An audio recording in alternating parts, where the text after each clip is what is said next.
Welcome to Elevate Your English. Where confidence meets communication. Okay, so I read something last week that kind of freaked me out. Freaked you out how? Apparently, a linguist can hear you say like 10 words and they'll know your native language. Not your accent in general, your actual first language. Even if you've spoken English your whole life. That's true. And it's usually just one sound that gives it away. Wait, one sound? That's it? Sometimes, yeah, one sound. One tiny habit your mouth learned before you were even 5 years old. Okay, now I'm nervous. Do I have one of these? Everyone does. Even native speakers have tells, just different ones. So this isn't only about accents from other countries. No, not at all. Think about someone from Boston saying ka, or someone from the South saying y'all. Same idea. Your mouth just learned certain shapes early, and it never fully forgets them. Okay, give me an example, because right now I'm just imagining my own voice on replay and getting weirdly self-conscious. All right, here's a simple one. Say the word think. Think. See, you did the th sound easily.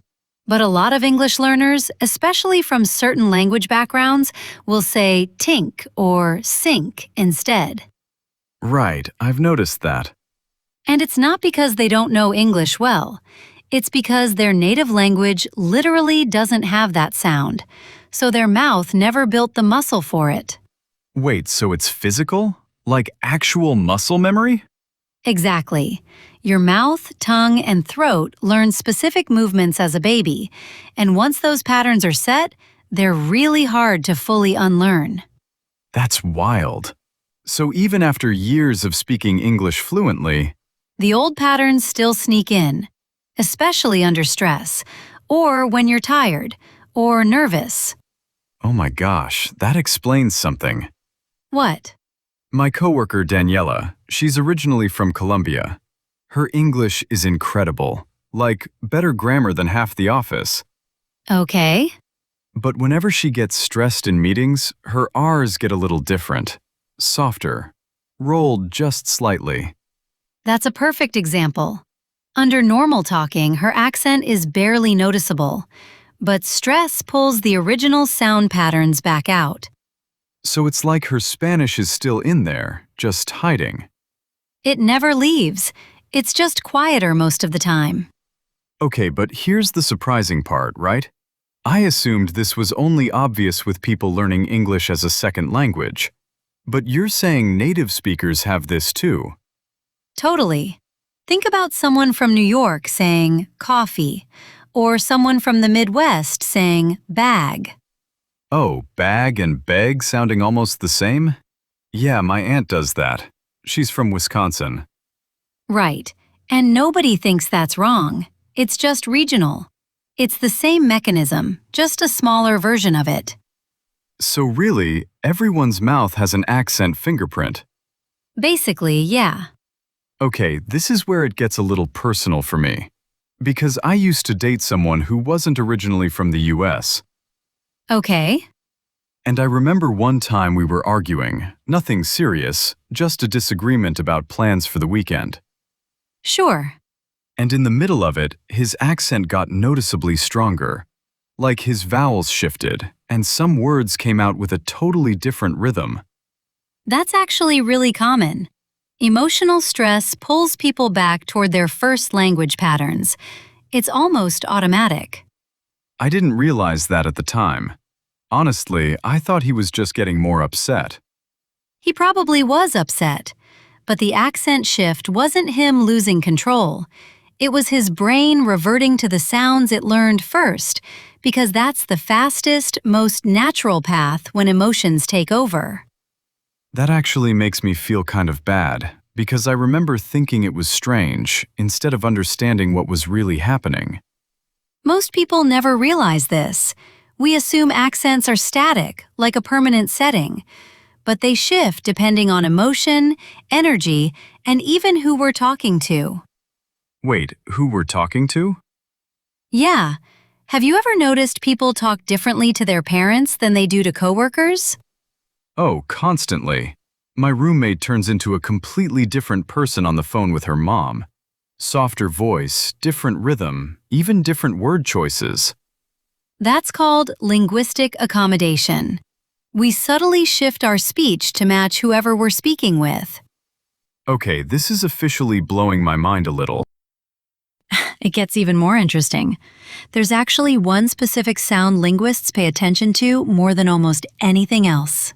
Okay, tell me, what is it?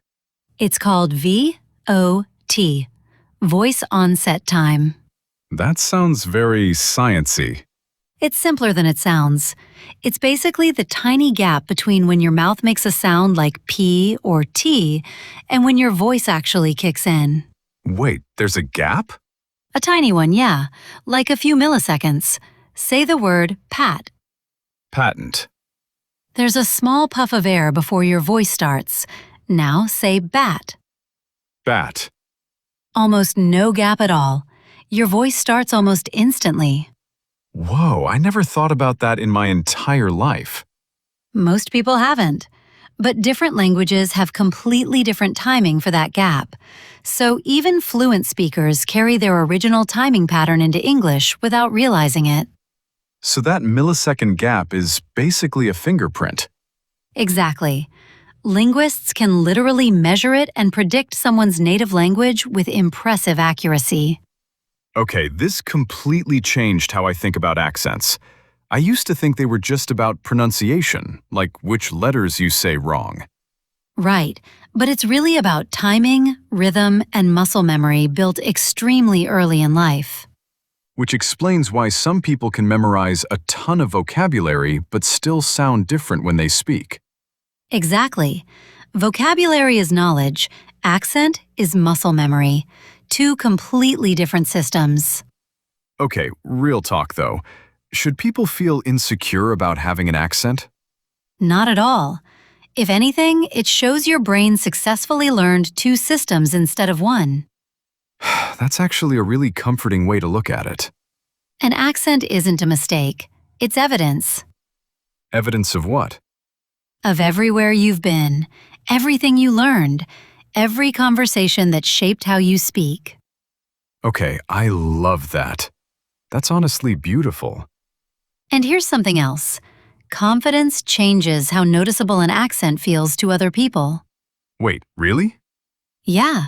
Someone who hesitates and apologizes for their accent draws more attention to it. Someone who speaks clearly and confidently, even with a strong accent, comes across as more credible. That's such a mindset shift. Because I feel like people, especially English learners, get so anxious about sounding perfect. And that anxiety actually affects fluency more than the accent itself does. Okay, before we wrap up, let's do the language part. 5 words or expressions people can actually use. Let's do it. First one, give it away. Means to reveal something without meaning to. Example, her accent gave it away immediately. Practice question. What's something that gives away your mood without you saying a word? Second one, under the radar. Means something goes unnoticed. Example, his accent usually stays under the radar until he's tired. Practice question, what's something about you that stays under the radar most days? Third one, kick in. Means something starts happening. Example, his old accent kicks in when he's nervous. Practice question. When does your accent or your nerves kick in the most? Fourth one, come across. Means how you're perceived. Example, she comes across as very confident. Practice question, how do you want to communicate in a job interview? Fifth one, blow someone's mind. Means something surprises you deeply. Example, that fact about voice onset time totally blew my mind. Practice question. What's something that recently blew your mind? All right, reflection time. Here's the question for everyone listening.